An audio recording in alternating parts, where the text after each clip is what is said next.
Sounds True presents In Search of the Original Tree of Knowledge, a weekend workshop with Terence McKenna. Researcher, author, and philosopher, Terence McKenna has spent 25 years studying the foundations of shamanism and the ethnopharmacology of spiritual transformation. His books include Food of the Gods and The Magic Mushroom Grower's Guide, and most recently, The Archaic Revival. He is also the founder of Botanical Dimensions, a nonprofit botanical research project. In this weekend workshop, Terence McKenna examines time and its mysteries, the nature of language, and the techniques of ecstasy that have developed in non-Western societies to navigate to and from invisible worlds. And now, recorded live in Boulder, Colorado, In Search of the Original Tree of Knowledge, a weekend workshop with Terence McKenna. How to slice into this pie. I try to never do it the same way because I don't want to get bored, but that lays a sort of obligation on me that I'm not always able to meet. Two things, I think, are going on inside this wrap as currently packaged. First of all, I'm very interested in talking about the impact of psilocybin on human evolution and values and institutions. And then, so that you don't think we've just fallen into fringe anthropology 101, I'm interested in taking the insights from that discussion and trying to apply it to the modern or postmodern, as the case may be, dilemma, trying to draw some implication from looking at human prehistory and the set of factors that were in place at the moment of human emergence. And since I feel pretty much among friends and fringies here, it doesn't trouble me to confess that my book, Food of the Gods, I really conceived of as a kind of intellectual Trojan horse. It's written as though it were a scientific study, footnotes, bibliography, citations of impossible to obtain books, and so forth and so on. But this is simply to assuage and calm the academic anthropologists. The idea is to leave this thing on their doorstep, rather like an abandoned baby or a Trojan horse, and they will open their doors to it and take it inside, only to discover that out of this very staid, rational discourse pour the self-transforming elf machines from hyperspace with their own agenda. I feel like I should say this, it's more for my ease than yours, that I reached the conclusions that I now espouse through skepticism, reason, rationalism, and tough argument. So it may sound ditzy, flaky, and soft-headed, but that's just because you're hearing it wrong. The guiding input was experience. And in a way, what we're gathered here to talk about tonight is an experience which is not only rare, transformative, challenging, but also, for reasons which we'll probably get around to, illegal. So it's a very peculiar situation. Very few experiences are illegal. And our models of the world are built up based on our experience. So if you make an experience illegal, you're essentially saying it is off limits for model building. You can't include that in your model because it isn't really there in some sense. And this is the situation in Western society vis-a-vis the psychedelic experience. to my mind, the psychedelic experience is as much a part of being human as sexuality, in personal independence, child rearing. These are the things which are scripted into us as opportunities for exercising our peculiar situation vis-a-vis the phenomenon of being. And a society which would deny that is a society whose secret, or maybe not so secret, agenda is the infantilization of its citizens. I mean, if we are not capable of dealing with these things, then who is? And are the people who made the rules, did they carefully, conscientiously, and at depth explore these dimensions and decide they were unfit for human consumption? Or was it done more hastily, more mindlessly, and with more fear? I would submit to you that it's the latter. Well, first of all, I want to talk about the impact of psychedelics, especially in this case psilocybin, on humanness. And then, if there's time, maybe we can talk a little bit about what is so great about it. I had a philosophy professor once, Paul Feyerabend. Some of you may know his books. And he opened his Epistemology 101 course by saying, I'm going to teach you what truth is, and then I'm going to teach you what's so great about it. Well, I won't claim to teach what the psychedelic experience is. That you will have to find out on your own. But I think it is legitimate to discuss what's so great about it. You know, are we, by any measurable index, superior or inferior to people who do not have this experience? Because if not, then really the psychedelic position is no more than a kind of cult to be lined up along with Roman Catholicism and all the other cults out there. Speaking as a former member, of course. Well, my notion of the way to legitimate the importance of psychedelics is by showing, and I think one can show in fairly short order, that these things are not alien to the human experience or ancillary or the province of uneducated little brown people down in the rainforest or anything like that. I submit to you that the psychedelic experience and the impact of psychedelic plants on human beings is central to understanding who we are and how we got this way. And if we can explore this issue and convince ourselves that there's some merit in this point of view, then it will do more than rewrite the annals of a staid science like anthropology. It will actually change how we relate to each other and to the planet that we're in the process of grinding into pollution. So that's the raison d'etre for the politics behind it. Now, here's the spiel. Sometime in the last 3 million years,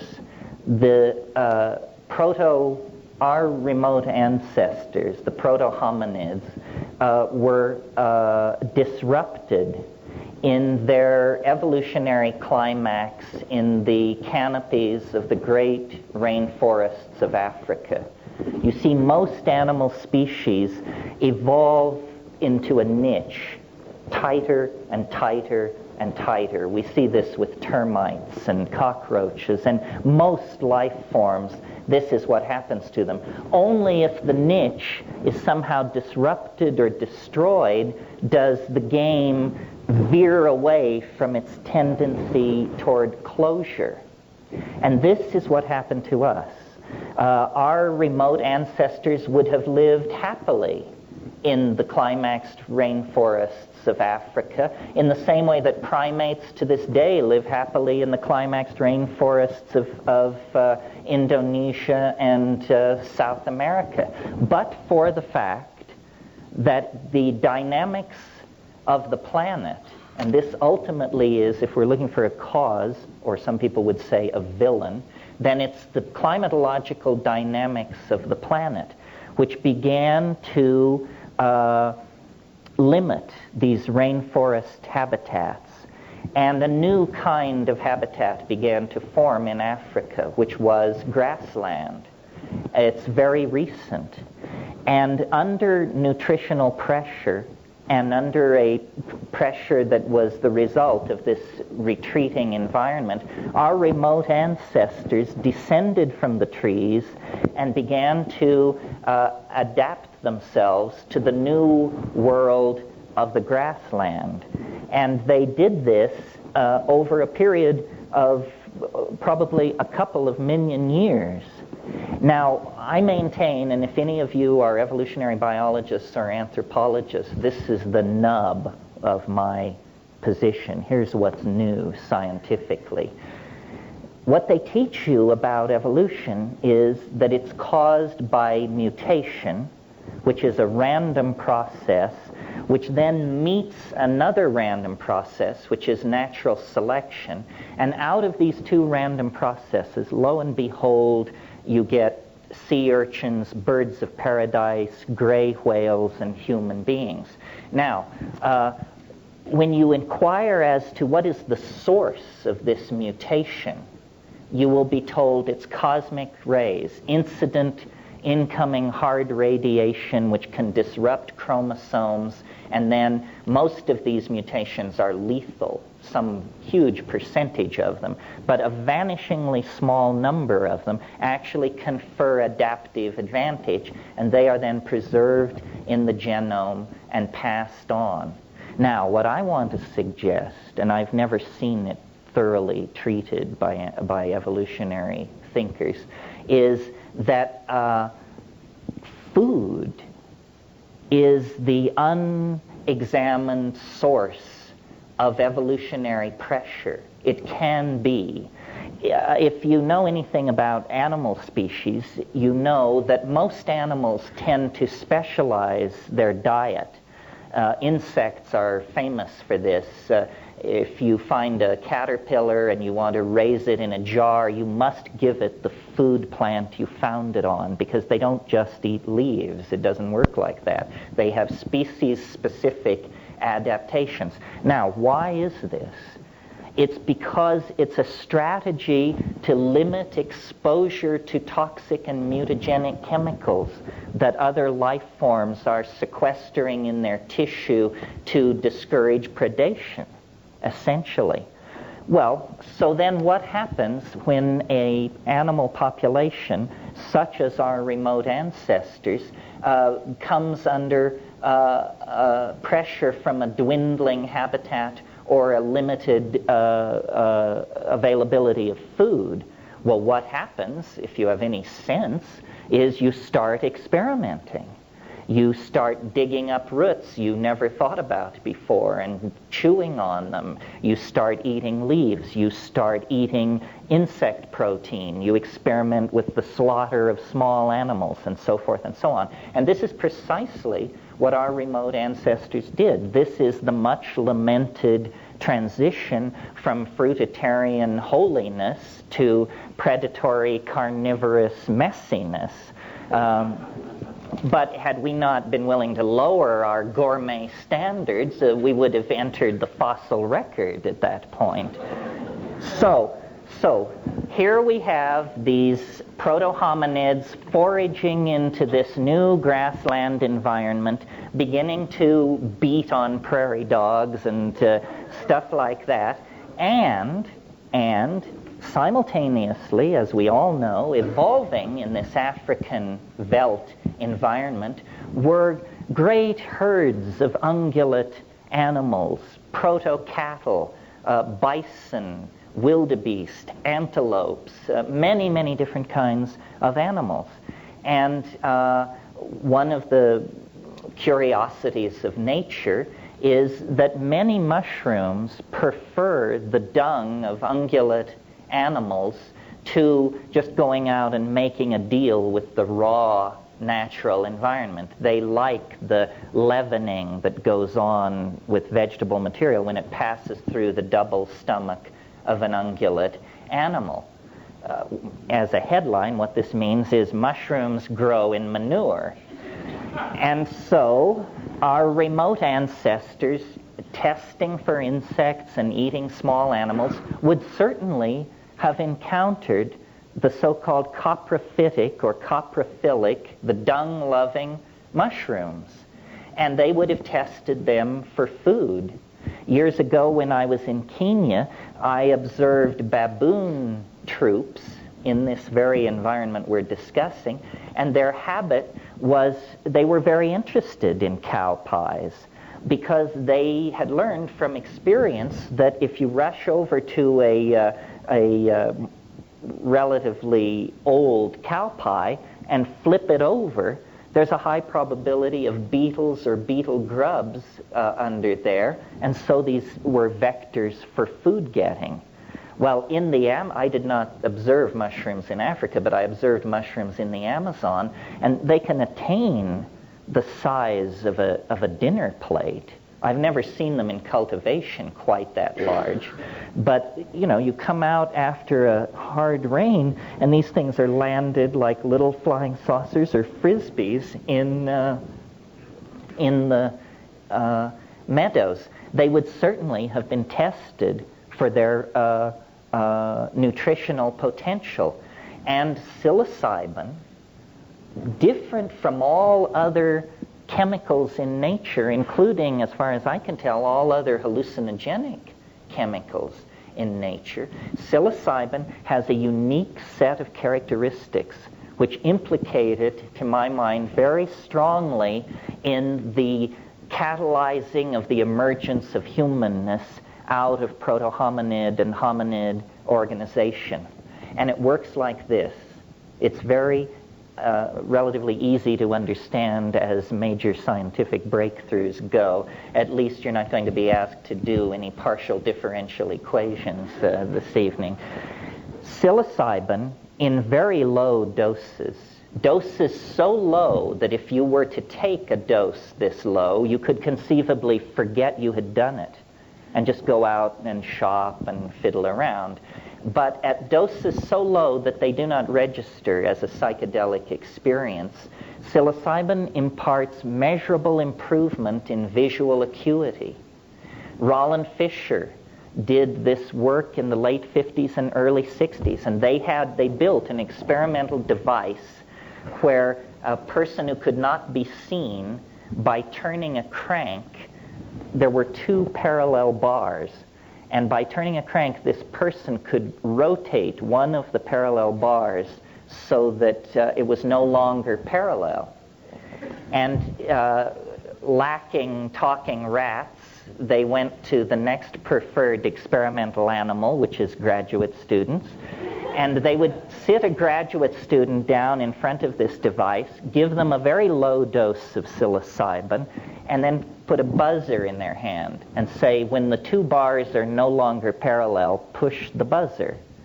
And Fisher collected large amounts of data which showed that the people who had taken the psilocybin, and the other people were given placebo, of course, could detect this deformation long before the unstoned subjects were able to do so. And Fisher, who was a totally straight European scientist, in fact a Viennese, when I talked to him about this stuff, he was very cagey, and he was funny. In fact, he said, well, you see, it's very interesting. Apparently here we have data which argues significantly that we are perceiving reality better with the drug than without the drug.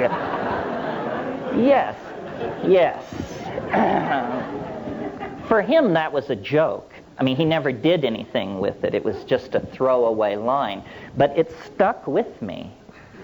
And I don't think you have to be a rocket scientist to see that if you are a hunting animal in a situation of nutritional pressure, as our remote ancestors were, and there is a food in that environment which will give you better vision, then by God, the animals which accept that item into their diet are going to be more successful hunters than the ones that do not. And consequently, they will outbreed those members of the population that have some aversion to this exotic food. Either they don't like the look of it, or they don't like that it grows in manure, or they don't like the taste of it. But those who accept it as a dietary item will be more successful at getting food, and consequently more successful at raising their offspring to sexual maturity. And that's the name of the game in Darwinian evolution. You must raise your offspring to sexual maturity. Then the genes flow forward. If you fail in that, you get an F in the evolution game. Well, okay, so visual acuity, that's all very fine. But psilocybin has other properties which build on that initial pharmacological peculiarity. If you take slightly larger doses of psilocybin, and this is typical of many indoles, you get, with many of which are hallucinogens, you get what is called CNS arousal, central nervous system arousal. You all know this feeling. It's the feeling of 2 double cappuccinos in short order. It's that you do not sleep, you are very restless, you are very alert, your attention is scanning, and in highly sexed animals like primates, arousal means exactly what it sounds like. It means erection in the male animal. And now, isn't that interesting? That is a second factor feeding back into this increased success with offspring business. Not only are you a better hunter, but you're a more highly sexed creature. And you're having more of what straight anthropologists refer to as successful copulations. An amazing phrase, actually.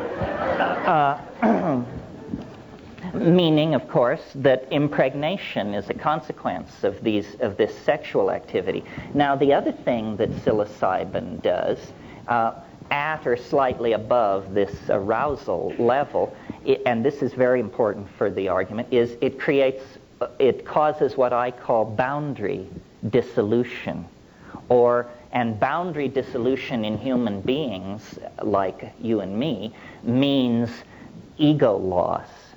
And I believe that this would have promoted a social and sexual style based not on monogamous pairing, but on orgy.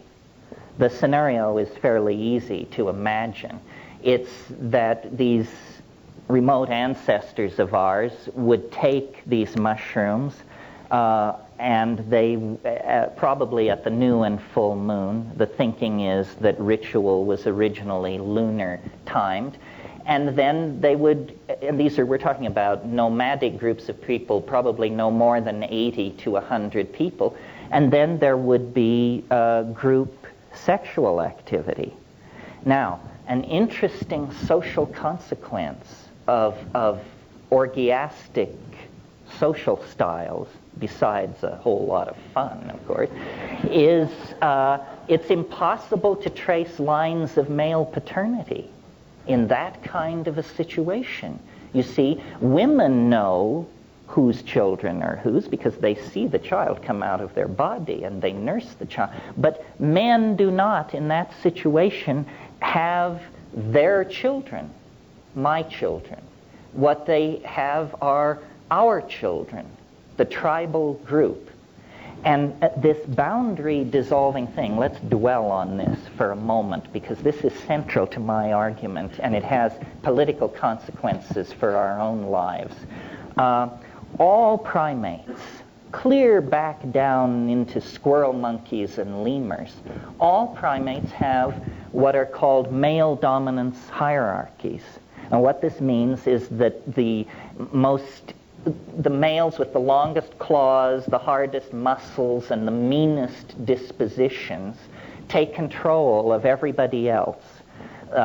Women, children, weaker males, everybody comes under the thumb of the alpha males of the pack.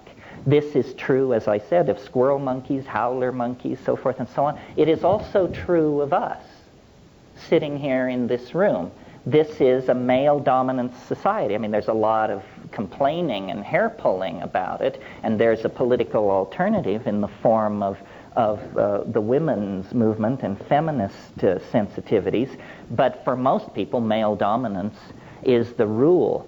Well, I would like to suggest that our peculiarly discomforted relationship to reality is a consequence of the fact that for a long period of time, perhaps as short as 20,000 years, perhaps as long as 1,000,000 years, as a species, and not consciously, we accepted into our diet a drug that had the consequences of suppressing male dominance.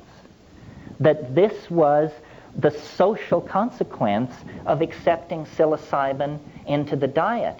The ego is a structure that forms in the psyche like a calcareous tumor or a growth if you do not have regular recourse to the cure. And the cure is psilocybin and the boundary-dissolving sexual and social style which it carried in its wake. So the reason that we, as a people, are haunted by the idea of a lost paradise, a perfect world sometime in the misty past, is not, Mircea Eliade called it the nostalgia for paradise, and thought it was a kind of a longing that had no basis. But I think that it's entirely a memory of a period when male dominance was chemically suppressed, ego was chemically suppressed, and by male dominance and ego, I don't mean to lay this entirely on men. I mean, I would wager probably everyone in this room has more ego than they need, certainly starting with me. I mean, that's part of the paradox that you're supposed to enjoy in this, is, the ambiguity of me preaching the loss of ego. So, essentially, what happened was a chemically driven leap in evolution as a consequence of the suppression of these behaviors that favored male dominance. As a species, we would have continued with male dominance forever had it not been for psilocybin in the diet. And it established a situation in which, in less than 2 million years, the human brain size doubled. This is, without contest, the greatest mystery in the whole of evolutionary theory. Lumsden, who is a brilliant evolutionary biologist, called the doubling of the human brain size in 2 million years the most spectacular transformation of a major organ of a higher animal in the entire fossil record. Well, now, it would be spectacular enough if it were the liver of an otter or the pancreas of an elephant. But notice that it is the organ which created the theory of evolution itself and all other theories. So that we're getting a little tautological here, folks. There's something fishy going on. What was it that caused this explosive doubling in human brain size?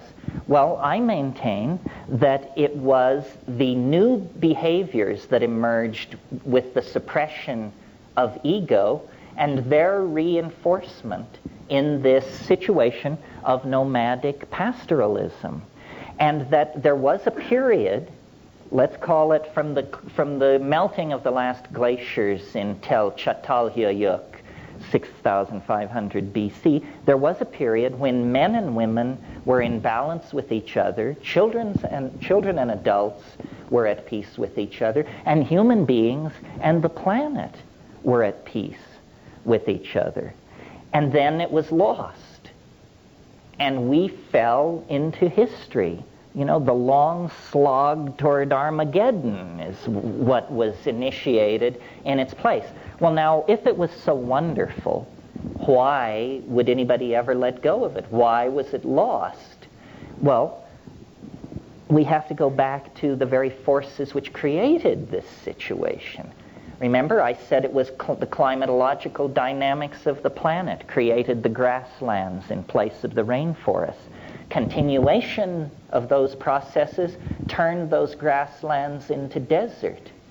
And where there once were water holes, running rivers, grasslands, and vast herds of animals and their human symbiotes, suddenly there was encroaching desert, fewer water holes. The mushrooms began to be seasonal, began to be located only in the rain shadows of mountains. The great mushroom festivals, which had been at the new and full moon, became solstitial, and then equinoctial, and then, biennial or something. Anyway, you get the picture. It was fading. And I don't think people took this lying down. No pun intended. I think that there was great anxiety about the fading of the mushroom and the loss of the sacrament. And so these people searched for a strategy for preservation.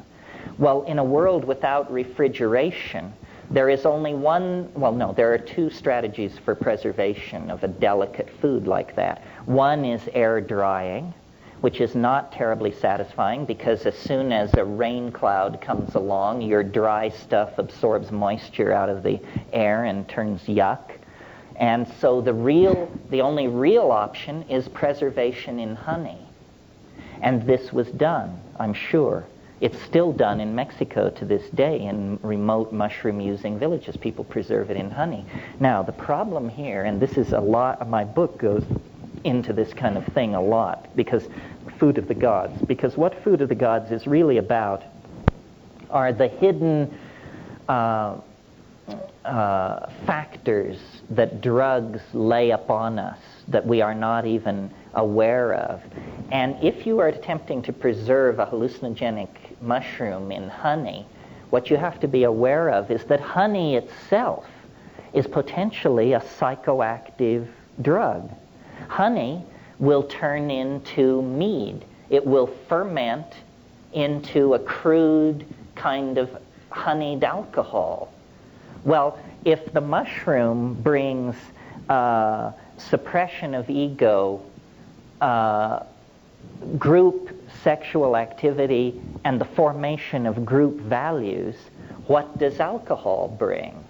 Alcohol has two effects primarily. It lowers sensitivity to social cueing at the same time that it confers an exaggerated sense of verbal facility. In other words, people turn into jerks behind this. I mean, you only have to go to a busy singles bar somewhere here in Boulder and you will see the alcohol ambiance being acted out right in front of you. So, and it's perhaps not so true of our generation, but I think probably for 1,000 years nobody got laid in Western civilization unless they were juiced, because Christianity was laying such a heavy trip on everybody, and people barely took their clothes off. In other words, you had to become blindly intoxicated to do what comes naturally.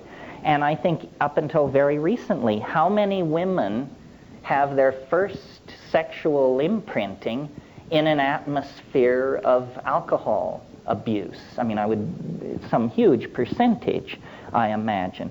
So that is the story, basically, of the fall into history. The loss of this mushroom cult happened right at the time that we were inventing agriculture. And agriculture and the suppression of orgy have something in relationship to each other on two unrelated levels. First of all, you suppress orgy because once you have agriculture, it's no more about psyching yourself up for the great hunt. It's all about getting up before dawn and going out and hoeing the weeds out of the crops. So it doesn't promote a party mentality. The other thing is that as human mental capacity was evolving, remember that exploding brain size, as human mental capacity was evolving, women in these nomadic groups began to notice a curious fact, which was every year they would return roughly to the same places they had been the year before, and in the discards from last year's camp, in the midden, they would discover food plants growing.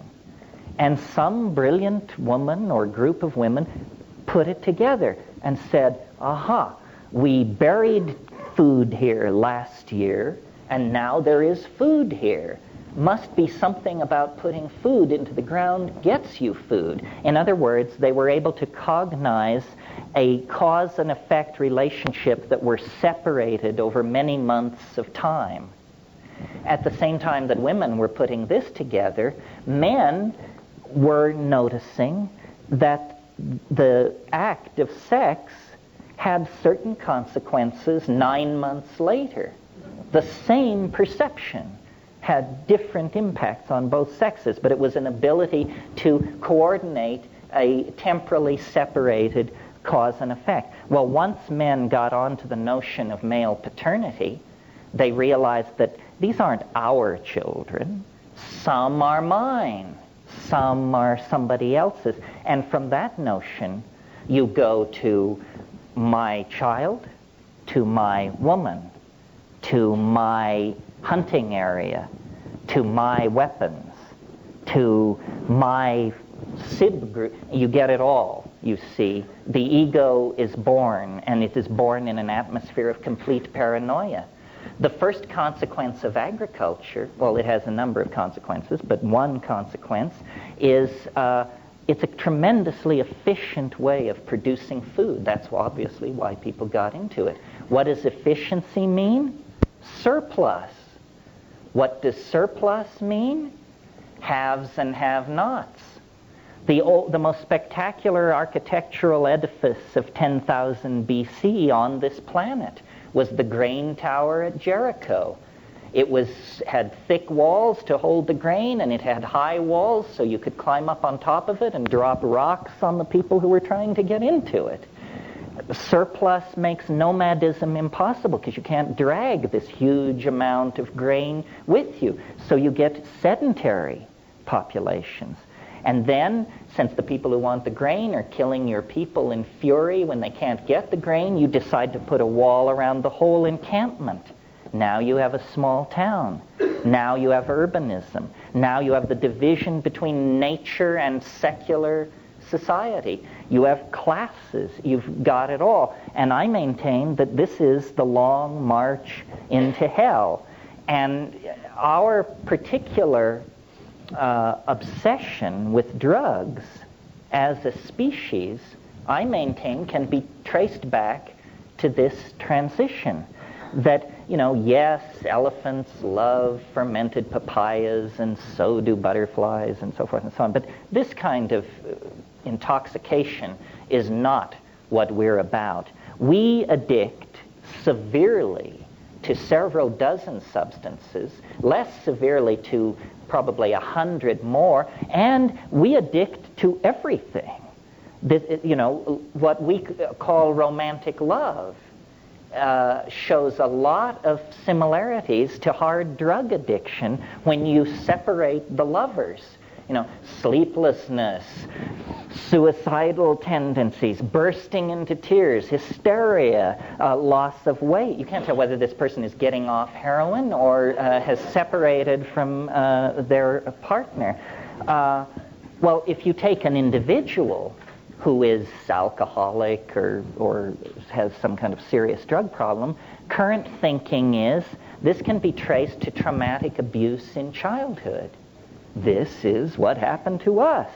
Traumatic abuse in childhood. We were literally torn out of a symbiotic relationship to the earth by the forces of male dominance, agriculture, sedentary living, so forth and so on. And we've been trying to scratch an itch that we can't find ever since. And it has, money doesn't do it, power doesn't do it, nothing seems to do it. We seem to be the unhappy monkey.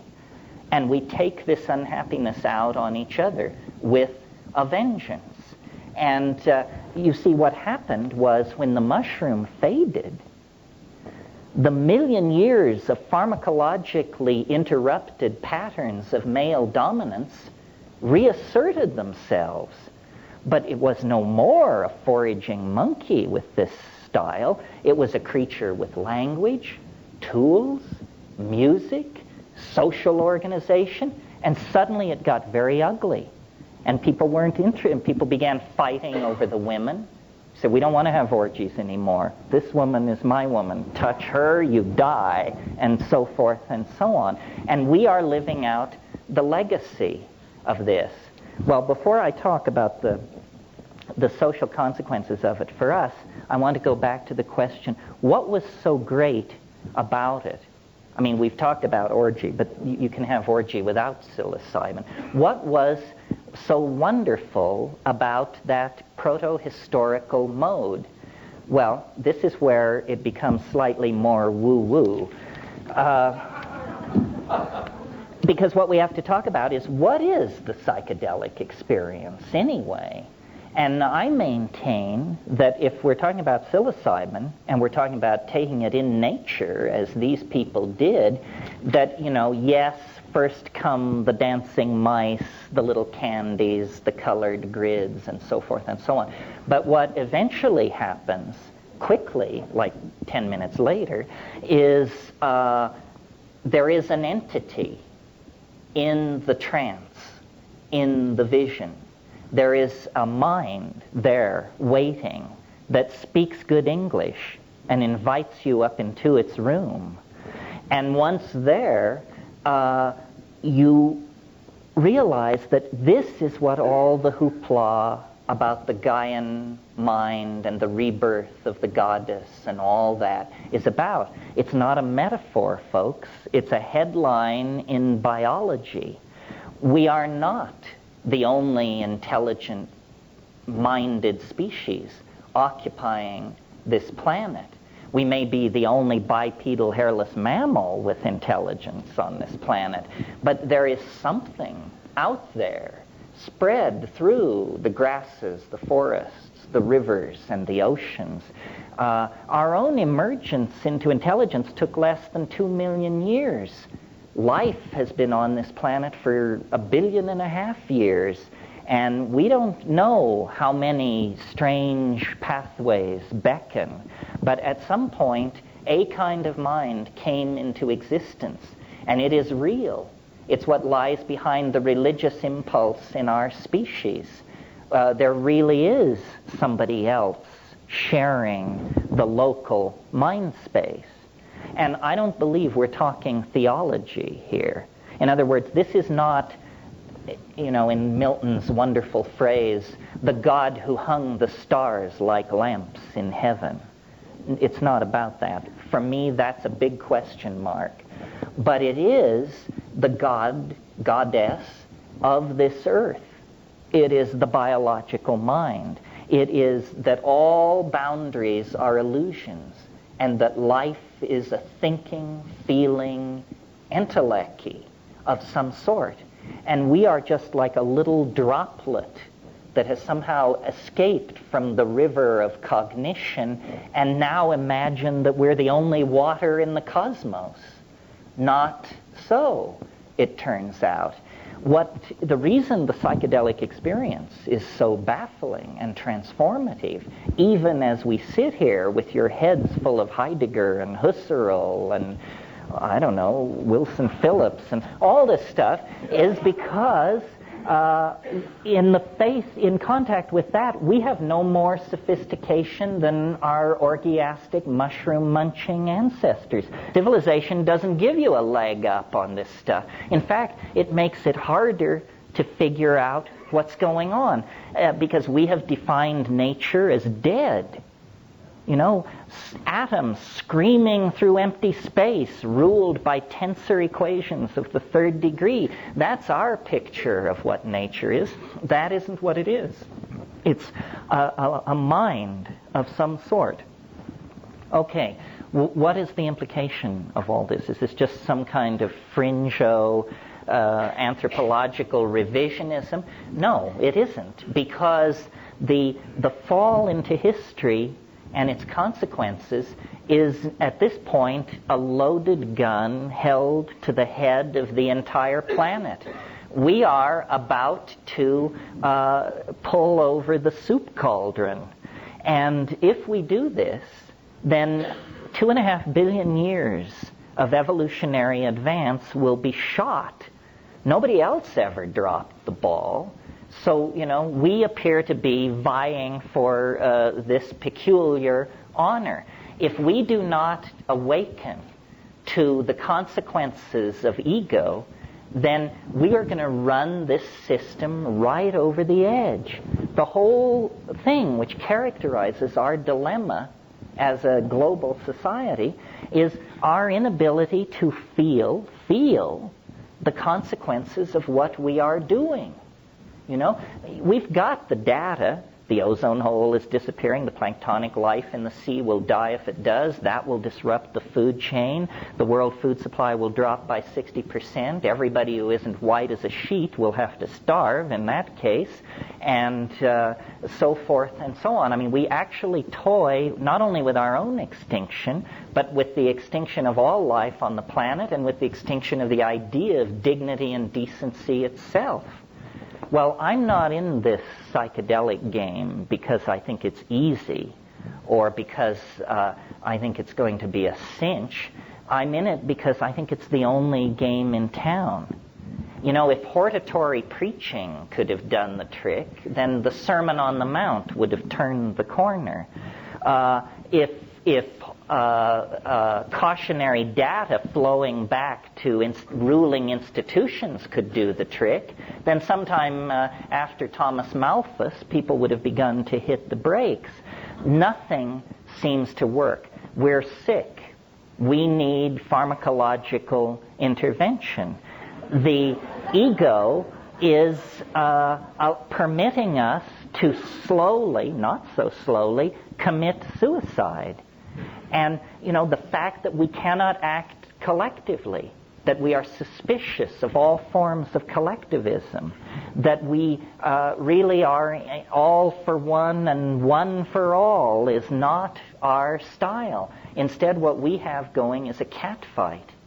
And, you know, no less a straight person than Arthur Koestler, in a book called The Ghost in the Machine, said humans are so wired for beating the brains out of woolly mastodons.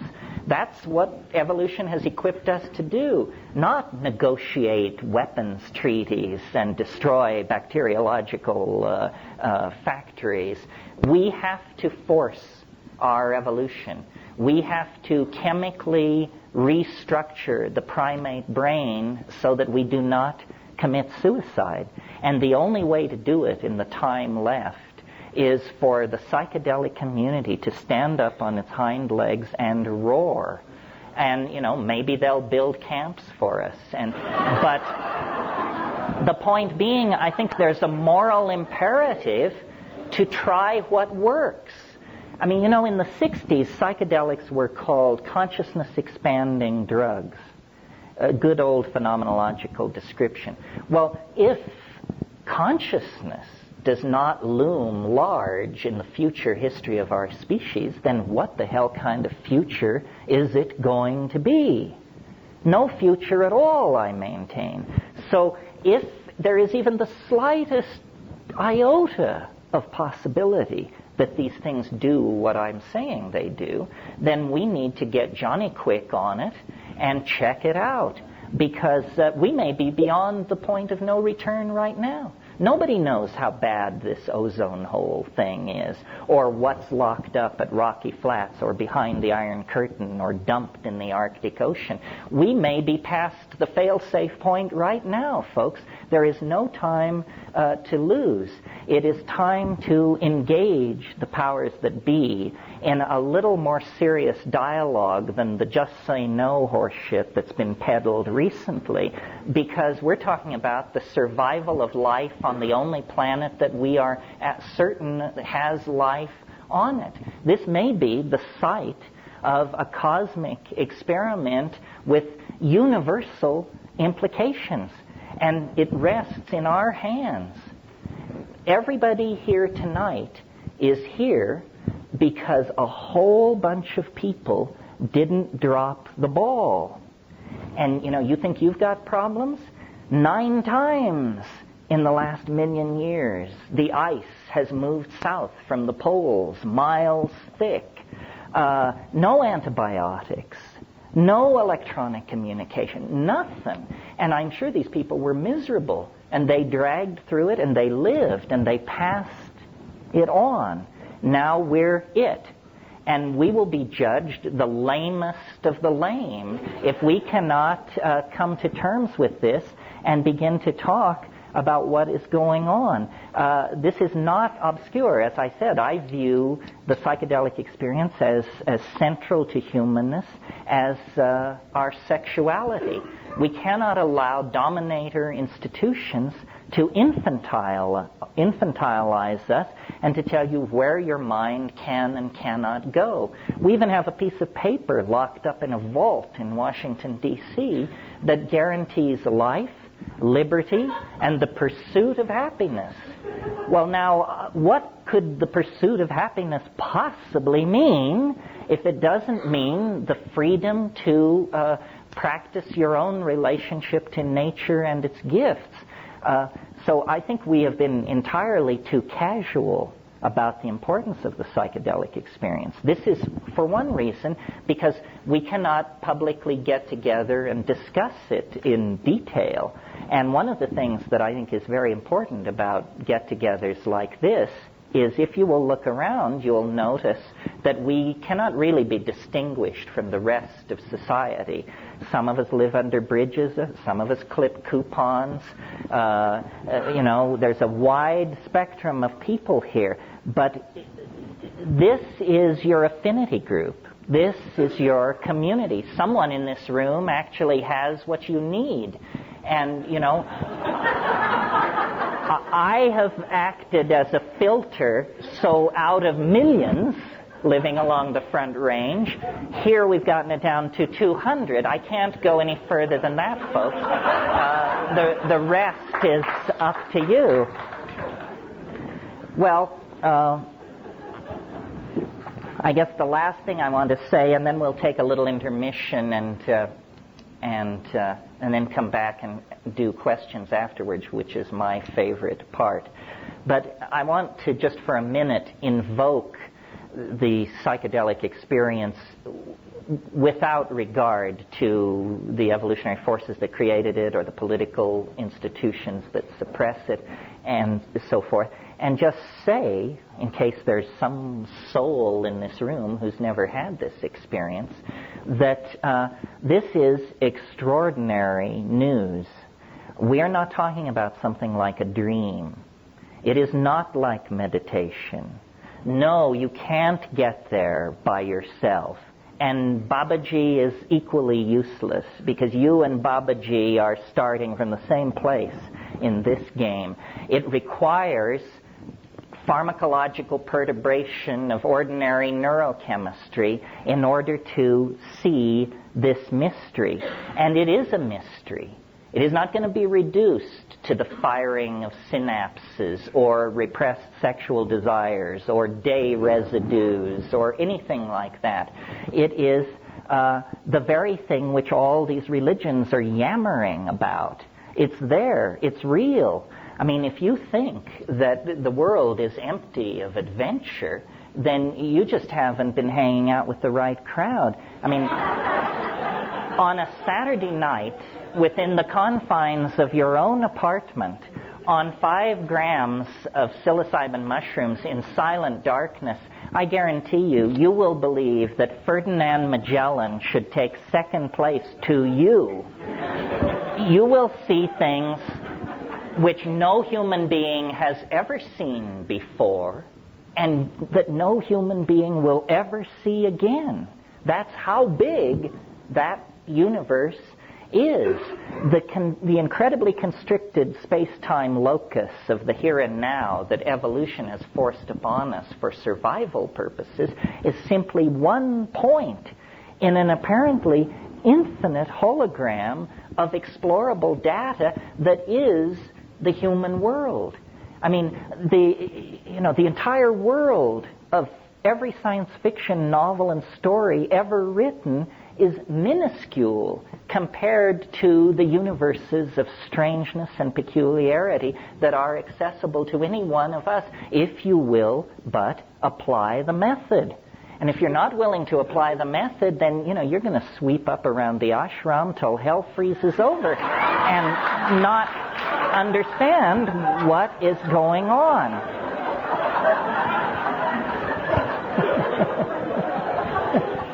I mean, I think, I'm sorry to be so hard on religion. I think it has its place.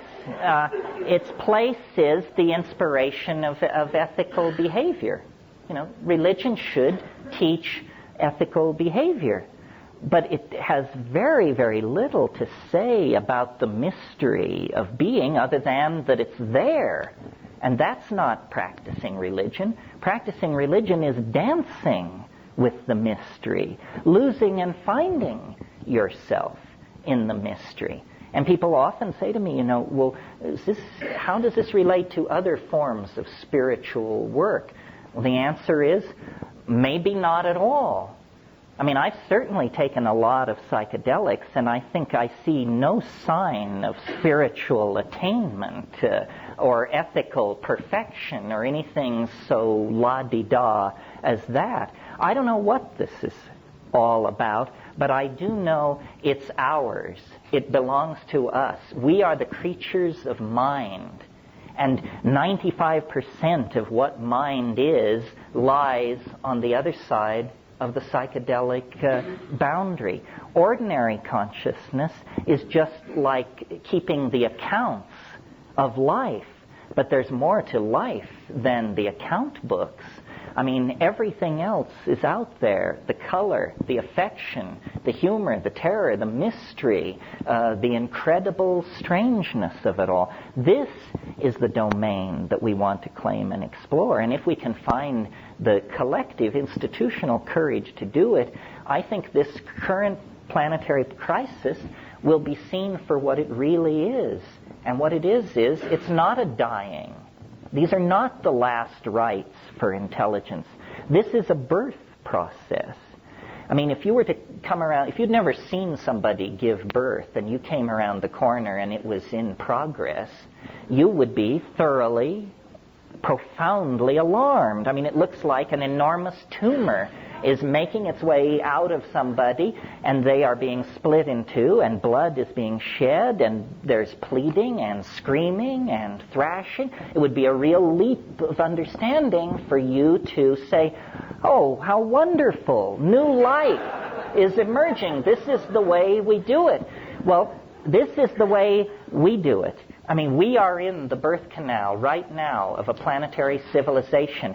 Literally, the amniotic oceans of 500 years ago, that's all gone. There is no frontier. There is no going back. The peace of the fetal environment is gone. And now, in transition, literally, the walls are closing in. You can't breathe, you can't eat, you can't find your way. It appears to be the end. But there's light at the end of the tunnel. The problem is that tunnel is in the back of your mind. And if you don't go to the back side of your mind, you will never see the light at the end of the tunnel. And once you see it, then the task becomes to empower it in yourself and other people. Spread it as a reality.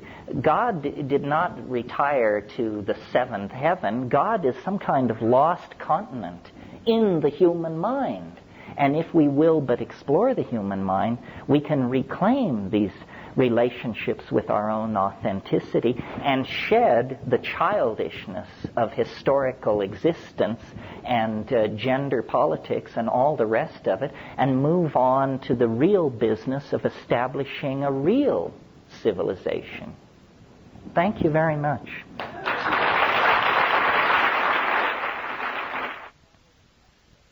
Does anyone want to ask a question, or is it all just perfectly clear, utterly convincing, and yeah?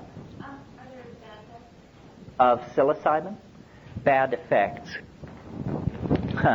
Somebody once said, "What's wrong with DMT?" And I said, "Well, nothing unless you fear death by astonishment."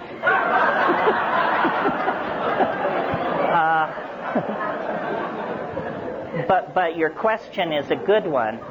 First of all, I talked a lot about how what we have to do is destroy and ablate ego. However, there is a very small percentage of us who have a hard time creating any ego whatsoever. And for these people, boundary dissolution is no problem. Their boundaries are dissolving all the time on them. I would say that they are at the contraindicated end of the spectrum. That if you're fearful already and fighting to keep from being overwhelmed by confusion at what's going on in your life at the paper box factory or something, then probably tossing in mega doses of hallucinogens is not the way for you to do it. Or if you do, if you're just bent on doing that, then I would say do it in the presence of some kind of professional. And how you find a professional in this legal climate, you'll have to discuss with me privately. I don't want to make it sound, though, it's a tricky thing. I don't want to make it sound like it's absolutely riskless. Physically, I think it's pretty safe, unless you are odd in some way. But you need to know, you don't want to find out you're odd an hour and a half into it. But the problem comes with the mind. If you are delicately balanced, if your whole life has been about not looking at that or that or that, then this is not your game. You should go back to watching Jeopardy and the kind of person who is called to this is a person who has an exploring soul.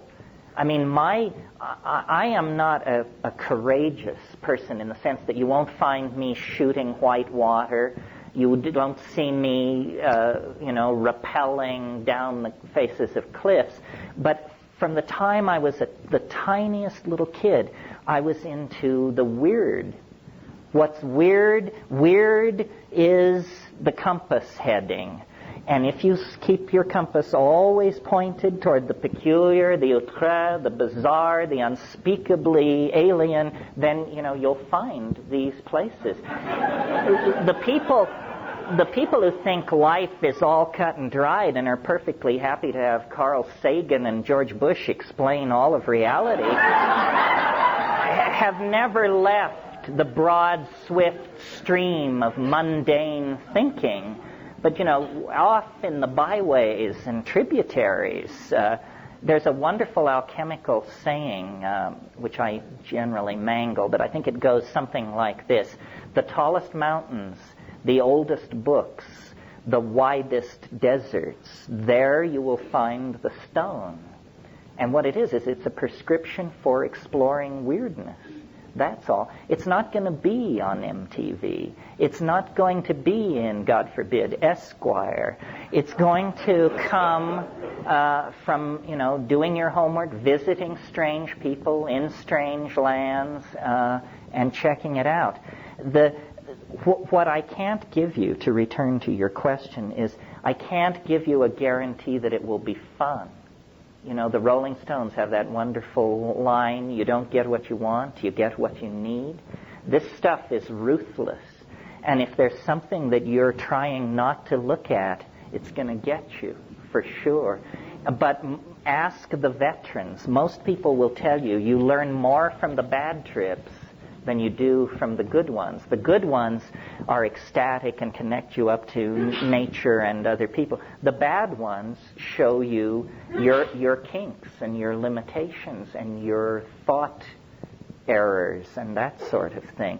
It's not an easy row to hoe. That's why I think there's a little bit of social confusion about it. One of the things I should make clear is I really advocate high doses rarely. I think the worst thing you can do is get into a style of psychedelic diddling where, you know, you take half a gram every day. All this is doing is giving you a tolerance to psilocybin. You're not having the psilocybin experience. You're having the tolerance to psilocybin experience. The way to do these things is to do them rarely so that your whole system can reassert itself and come to equilibrium, and then just slam it. And this is amazing. I mean, I think that this works for all these psychedelics. I'm an inveterate cannabis user, and I wish, in a way, that I could get a slightly better grip on my cannabis use, because I think the real way to do cannabis is like once a week, by yourself, in silent darkness, with the strongest stuff you can get, and then immense amounts of it. And, you know, people call it a recreational drug and a this and a that. Hey, done that way, it will catapult you into places where I love it. The great place to get to on cannabis, and some people never in their whole life touch it, is the place where you say, my God, I've done too much. It's not easy, folks, but it's worth shooting for.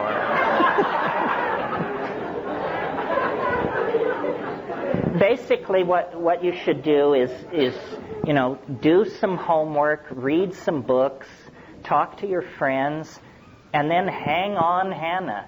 It's like, you know, it's very much like riding an enormous roller coaster. You know, once that baby rolls out of the station, do not stand up. Do not try to climb out of your car. Shut up and hang on with the faith that most people have lived through this. Somebody else. Yeah. The purple. Yeah, I have three real quick literary questions about your writing, and then one important question. Well, having just heard that I'm a pothead, please ask them one at a time.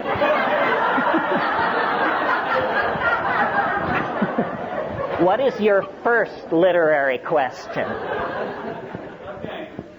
One of the assertions that you make is that low dosage was the typical evolutionary mechanism. My own experience is different than that. Many of my associates' experiences are different than that. And we believe that high dosage may have been a more common usage method. Well, I don't mean to imply that people first used it in low doses and then middle and then higher over time. What I meant to imply, I think they were using low, middle, and high doses from the very get-go, but they were using low doses to hunt, middle-range doses for orgy and ceremony, and truly high doses for this boundary-dissolving tremendum. Second literary question. Okay.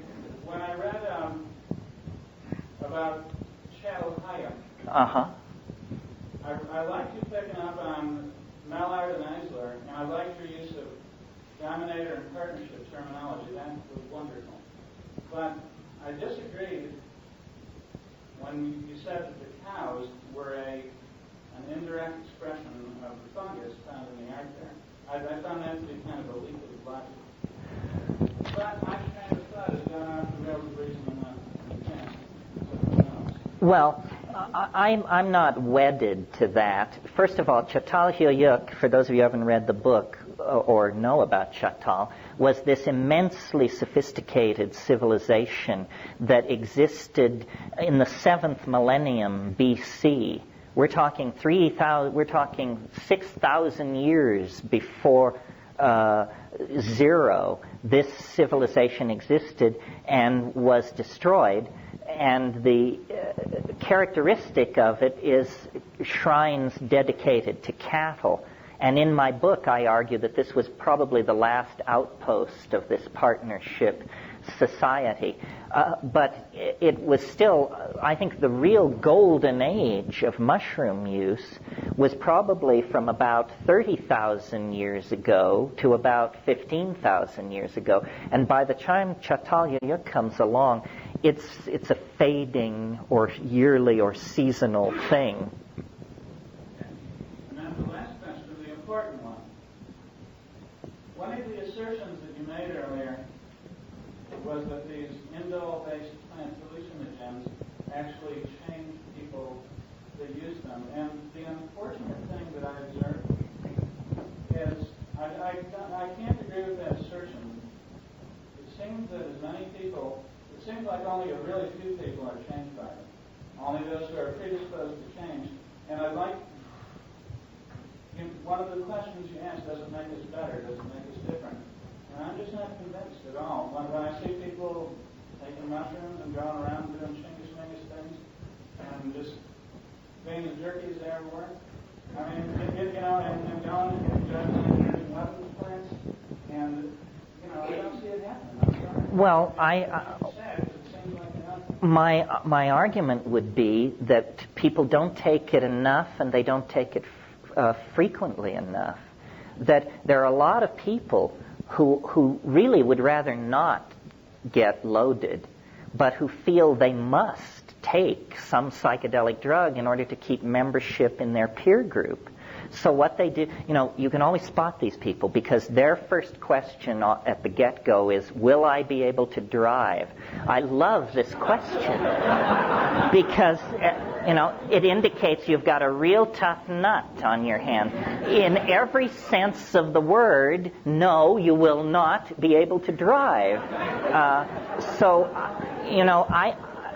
One of the things that inspires me to do this is I want to get to the people who've taken 3 grams of mushrooms and the people who've taken 150 mics of LSD. And I want to convince those people that they never got close to what I'm talking about, even though they had a life-transforming experience and saw things totally differently. They never got close to what I'm talking about. And so what you have to do is convince people to take high doses, and then that's to break them through, and then frequently enough that they don't forget what the deal is. So I think if you take a psychedelic population and divide it into those who have done 5 grams and above, then you will see an exceptional slice, but not the dabblers. The dabblers don't count. And we all can be, or at times, guilty of this, I think. And then, is that your last question? Does that do it for you? Or do you want to be thought psychotic? You choose. I will not occupy your position in this room.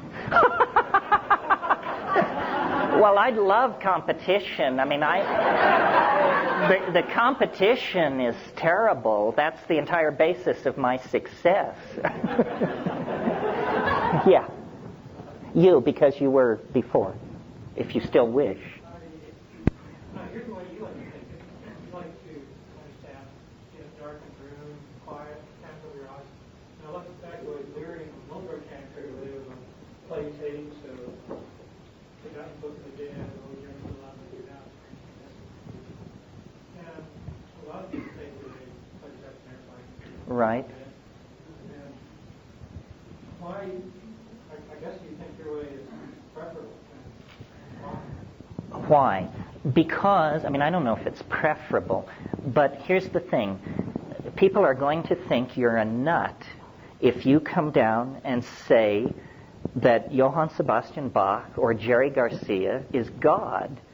And this is what you will have to say if you listen to the Dead or the B minor Mass.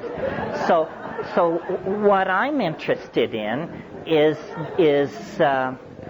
I want to know the thing in itself, not what it does to Bach, not what it does to a river flowing through a forested valley.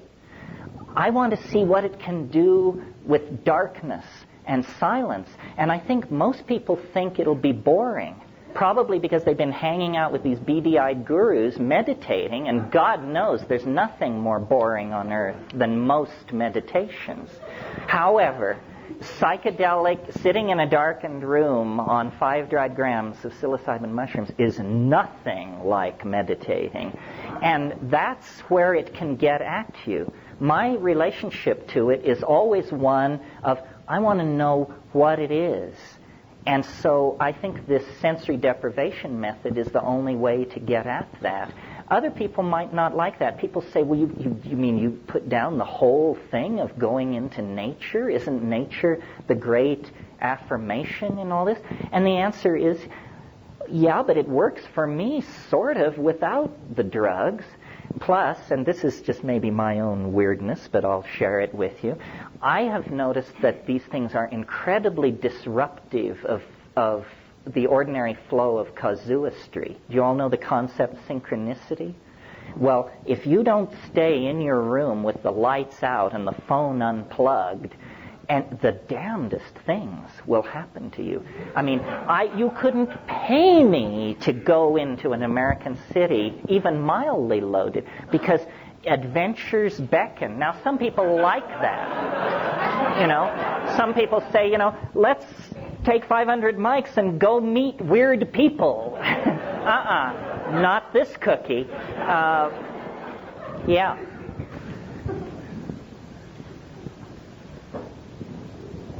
In reply to your statement about going into darkness, what I find happens there is that you create an experience where you are taking in other people's dogma. You know, you're bringing in something that's already done, and I feel like the peak experience is when you create something new, and something new expresses itself from the depth of the being, which is why I also say the darkness sometimes. But one thing that I did learn is that the high doses are very, very interesting. It would take me way far beyond the small doses.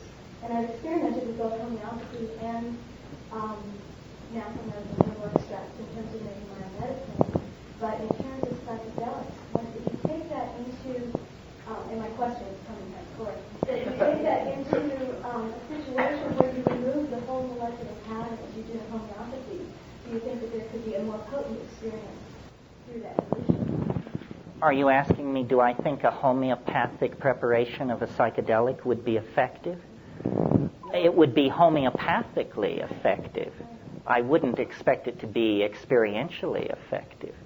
See, I would say that since what you do out here is a direct creation of what we are inside, that's the current paradigm I'm looking at, that if you do change it in the same manner that you change it in homeopathy, which is changing the etheric so that you then create the gross material side, that it would be even more potent and even more immediately effective in reconstructing that reality. But don't you think that if that were true, and since in a high dilution like that no molecular trace of the original compound remains, that you have then just found the solution to the legalization conundrum? I'm kind of reading that because one thing that we're noticing in the field of herbal medicine now is that we're getting a lot of political flack for having medicines out there, but homeopathy is skimming through unscathed as it has for many years.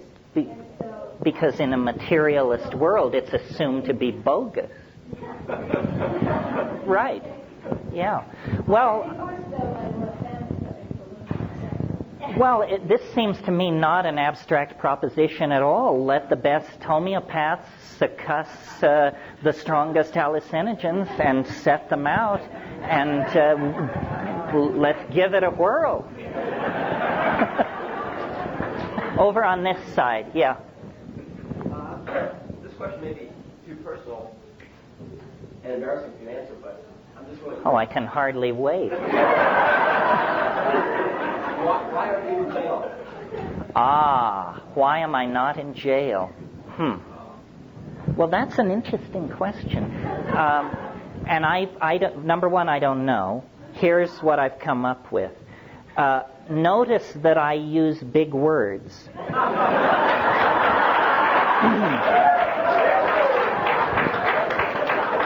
I don't try to boil it down to a shoutable slogan like turn on, tune in, drop out.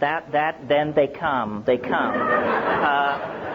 So that's one possibility, that simply if you are defined in their eyes as an intellectual, then they automatically put you in the harmless category and send resources elsewhere. That's one possibility. Now, the other possibility is slightly more disturbing, but in the interests of thoroughness, let me raise it. Perhaps I'm sanctioned. Perhaps they decided, we don't really understand what this stuff is, and we can't have a mass movement.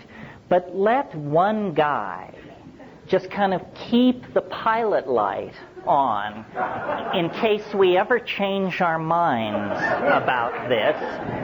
He will have kept the pilot light on. And the other possibility, which is probably too naive, but in the interest, again, of exhaustive thoroughness, maybe they just haven't noticed yet. You know, Tim Leary, who's a friend of mine, would address 25,000 people at a throw. My crowds are, a couple of times a year, they creep over 1,000. And I think the key is to keep it low-key. And we don't want to, Dodger Stadium filled or anything like that. It's very good to atomize it and spread it through. Now, the other thing is, I advocate plant hallucinogens. And people always say, well, what about LSD? I mean, didn't LSD change your life? Didn't it change all our lives? Why aren't you into LSD? And the answer is certainly yes and yes. The reason I'm not into LSD is not having to do with the effects of LSD, which I think are marvelous, but with the fact that a couple of enterprising second-year biochemistry students can produce 6 or 7 million hits in a long weekend. 6 or 7 million hits of an illegal drug. Suddenly, this is the realm of governments and criminal syndicates and revolutionary disruption of populations. My brother and I wrote Psilocybin, the Magic Mushroom Grower's Guide. If you work like a dog for 6 months, maybe you can produce 2,000 or 3,000 hits. So that's the thing. LSD had chemical qualities that made it terrifying to the government. I mean, anybody with $50,000 worth of backing and 2 years of biochemistry could turn themselves into a major threat to political stability in this country. So they slammed that. They're not going to put up with that. The thing I love about the mushrooms is, if you're a dedicated mushroom grower, you produce this piddling amount. And if they come and drag you away because it is illegal, all they get is you. No syndicate collapse.